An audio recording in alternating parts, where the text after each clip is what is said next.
अरे अनुज, तुम लोग आज बैठे हुए हो, सोए नहीं अभी तक? इतना टाइम हो गया है। हाँ भैया, नींद नहीं आ रही थी इसीलिए हम बैठे थे। आज आप ऑफिस से इतना लेट आए हो? लेट तो आएंगे ही ना, अय्याशी जो करते हैं ऑफिस में। अरे जेठ जी, आप ये सब क्या कर रहे हैं? आपको शर्म नहीं आती है क्या? आज पड़ोसन ने आपको उस लड़की के साथ देख लिया था रेस्टोरेंट के बाहर। आप क्यों हमारे घर की इज्जत उछालने पर लगे हुए हैं? आप तो कुछ भी करते रहते हैं, पीठ पीछे सुनना तो मुझे पड़ता है। अरे तुम ये सब क्या बोल रही हो? क्या सुनना पड़ता है तुम्हें? जो भी बोल रही हूँ सच ही बोल रही हूँ। मैंने आपको देखा था एक लड़की के साथ, आप मूवी देखने गए थे एक हफ्ते पहले ही। और आज मेरी पड़ोसन ने देख लिया, जो मेरी सहेली है, वो बता रही थी आपके बारे में कि रेस्टोरेंट में खाना खिलाने ले गए थे उस लड़की को आप। अरे तुम सुगंधा की बात कर रही हो? अरे उस दिन तो उसका जन्मदिन था, इसलिए मैं उसे मूवी दिखाने लेके गया था। अरे तो इसमें कौन सी बड़ी बात हो गई बहू रानी? और हाँ, तुम लोग को मैं खुशखबरी ही देने वाला था कि मैं और सुगंधा हम दोनों शादी करने वाले हैं बहुत जल्दी। क्या भैया? तुम और तुम्हारी पत्नी दोनों लोग अच्छे से तैयारियां कर लो घर की। अब तुम्हारे घर में तुम्हारी जेठानी आने वाली है और अनुज तेरी भाभी आने वाली है। अरे भैया जी, आप पागल हो गए हैं क्या? इस उम्र में कौन शादी करता है? हाँ हाँ भैया, आपने ये फैसला कैसे कर लिया? भला इतने साल में 45 साल के हो गए हो आप। 45 साल में कौन शादी करता है? देख छोटे, पहले तो मैं खुद भी शादी नहीं करना चाहता था, लेकिन अब मुझे भी अकेलापन महसूस होता है, इसीलिए मैं अब शादी करने का निर्णय ले लिया हूँ। और हाँ, मुझे एक अच्छी लड़की तो मिल ही गई है मेरे ऑफिस में। तुम लोग को तो पता ही है सुगंधा के बारे में। अब हम दोनों एक दूसरे से शादी करेंगे। अरे जेठ जी, कुछ तो सोचा होता है इस घर के बारे में। लोग थू थू करेंगे हमारे घर में। भला इस उम्र में किसी की शादी होती है क्या? देखो छोटी बहू और देखो अनुज, तुम लोगों को तो पता ही है कि मैं अपनी जिम्मेदारियां संभालते संभालते मैं अपनी खुद की जिंदगी तो भूल ही गया था। तुम्हें तो नहीं पता होगा बहू रानी, लेकिन मैं जब 19 साल का था ना, तभी हमारे मम्मी पापा की मृत्यु हो गई थी एक सड़क दुर्घटना में। हम दो भाई ही थे जो एक दूसरे का सहारा थे। तो मैंने अपनी पढ़ाई पूरी ना करके जॉब करना स्टार्ट कर दिया था, और हमारे पास तो उस टाइम पे एक घर तक नहीं था। तो हमने इतनी मेहनत करके मैंने एक घर लिया और अपने भाई को इतना पढ़ाया लिखाया, उसको इस काबिल बनाया कि वो आज 1.5 लाख रुपए महीने का कमाता है। इन सब चक्करों में मैं तो अपने लिए जीना ही भूल गया। मुझे पता ही नहीं था कि मेरी भी उम्र निकलती जा रही है। अब मैं 45 साल का हो गया। मुझे लगा कि अब पता नहीं कौन मुझसे शादी करेगा, तो इसलिए मैंने शादी के बारे में चर्चा ही नहीं की। बस तुम लोगों का ही जीवन संवारने में लगा दिया मैंने अपना पूरा टाइम। लेकिन अचानक से सुगंधा मेरी ज़िंदगी में आ गई, मेरे ऑफिस में, और मुझे उससे प्यार हो गया। तो इसीलिए अब मैं अपने लिए भी कुछ करना चाहता हूँ। मैं इसीलिए अब शादी करना चाहता हूँ। तो मैं तुम लोग से यही उम्मीद रखता हूँ कि तुम लोगों को इस रिश्ते से कोई एतराज़ ना हो। अब देखो, अब तुम दोनों तो अपने में बिजी रहते हो, अब मुझे तो अकेलापन महसूस होता है ना, क्योंकि मैं भी अब इतने सालों से अकेला ही रहा हूँ। अब मुझे भी एक जीवन साथी की ज़रूरत है, तो बस इसीलिए मैं शादी करना चाहता हूँ। अरे जेठ जी, क्या हमने बोला था कि आप शादी मत करिए? आप कर लेते अपनी शादी, लेकिन अब तो उम्र भी निकल गई है, तो अब क्या करेंगे शादी करके? हाँ भैया, ये बात तो सही है। और आपने अपने भाई के लिए ही तो किया है, किसी दूसरे के लिए तो किया नहीं है। सब भी तो करते हैं अपने भाई बच्चों के लिए, इसमें कौन सी बड़ी बात हो गई? लेकिन तुम दोनों को क्या दिक्कत है मेरी शादी से? जब सुगंधा को कोई प्रॉब्लम नहीं है मेरी एज से, तो तुम्हें क्या प्रॉब्लम है? अरे मैं अच्छे से जिम्मेदारियां निभाऊंगा तुम दोनों की और तुम्हारे बच्चों की भी। लेकिन हाँ, तुम लोग भी तो मेरे इस समय साथ दो ना। आखिर तुम लोग तो ही मेरा परिवार हो। देख अनुज, तू ही बता, अब मैंने सब कुछ कर लिया, काम कर लिया, घर बनवा लिया, तुम लोग की भी देखभाल अच्छे से करता हूँ। अब इसमें क्या बुरा है कि मैं अपने बारे में सोच रहा हूँ? आखिर तू ही बता कि एक बुढ़ापे के सहारा तो सबको जीवन साथी चाहिए होता है। अरे भैया, लेकिन क्या पता सुगंधा आपके पैसों से प्यार करती हो, आपसे नहीं। भला आपसे वो शादी क्यों करना चाहेगी? अरे नहीं, सुगंधा तो बहुत ही अच्छी लड़की है और वो मुझसे सचमुच प्यार करती है, क्योंकि उसके साथ भी कुछ ऐसा ही हुआ था। वो थोड़ी सांवली है, तो एक बार उसकी भी शादी टूट गई थी, क्योंकि उसके दहेज मांग रहे थे 10 लाख रुपए, तो उसके माँ बाप दे नहीं पाए, इसलिए उसने भी अपना घर बार सब छोड़ दिया था और वो अकेले रहती थी अपना घर लेकर। वो भी बेचारी नौकरी कर कर ही तो अपना जिंदगी व्यतीत कर रही है। इसीलिए तो हम दोनों को एक दूसरे से प्यार हो गया, क्योंकि हम दोनों एक दूसरे को समझते थे।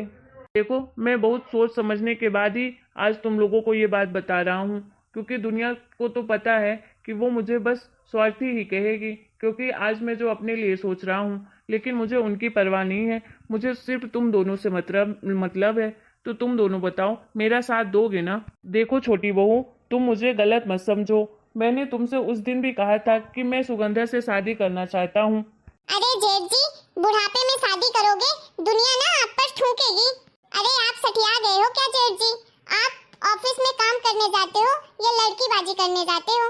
अब आपकी उम्र भजन कीर्तन में ध्यान लगाने की है, अय्यासी करने की नहीं। हाँ भैया, सही कह रही है सुनैना। भला बुढ़ापे में कौन शादी करता है? आप भी ना सठिया गए हो पूरी तरह से। वाह अनुज, वाह छोटी बहू, तुम दोनों तो चाहते ही हो कि मेरी शादी ही ना हो, क्योंकि तुम लोगों को लगता है मेरी शादी होगी, मेरा परिवार बढ़ेगा, तो तुम लोगों को घर का हिस्सा कम मिलेगा, और अगर मेरी शादी नहीं हुई तो मेरे मरने के बाद तो सारी दौलत तुम्हारी ही हो जाएगी, और ये घर, ये दौलत बस तुम लोग को मिल जाएगी।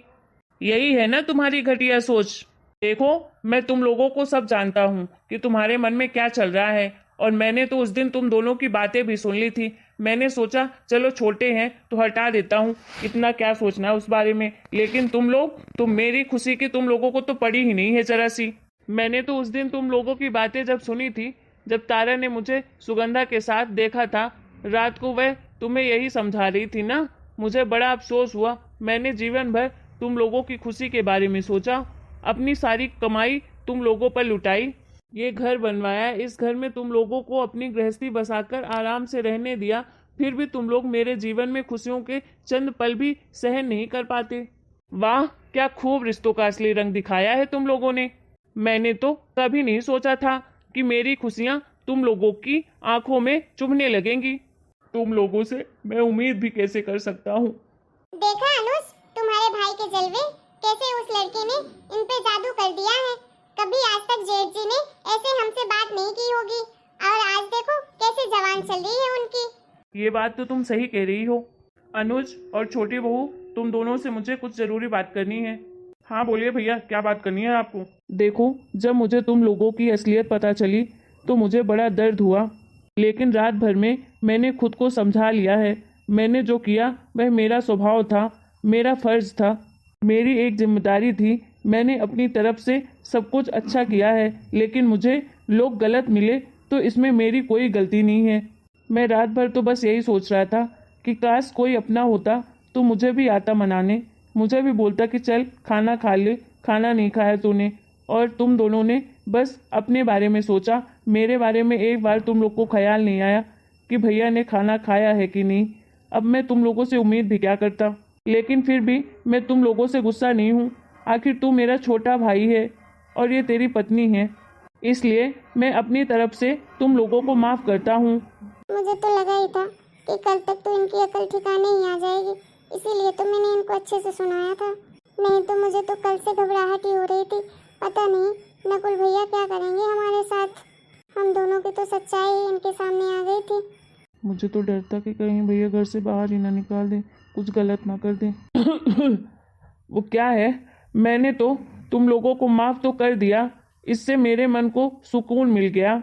वो क्या है ना कि मेरे मन का ना थोड़ा दर्द कम हो गया है, गिल्ट कम हो गया। लेकिन अब मैं तुम लोगों के साथ आगे रह नहीं पाऊँगा, इसलिए तुम लोग अपने रहने का इंतज़ाम कहीं और कर लो। ये घर मैंने अपनी मेहनत से बनाया है, तो इसमें तुम दोनों को कोई हिस्सा नहीं मिलेगा। मेरे बैंक अकाउंट में जितने रुपए हैं उसमें भी तुम्हें कोई हिस्सा नहीं मिलेगा, वो भी मैंने ही कमाया है। आज तक मैंने तुम लोगों पर जितना समय और धन लुटाया है उसे ही बहुत समझो, और यहाँ से चुपचाप से निकल जाओ।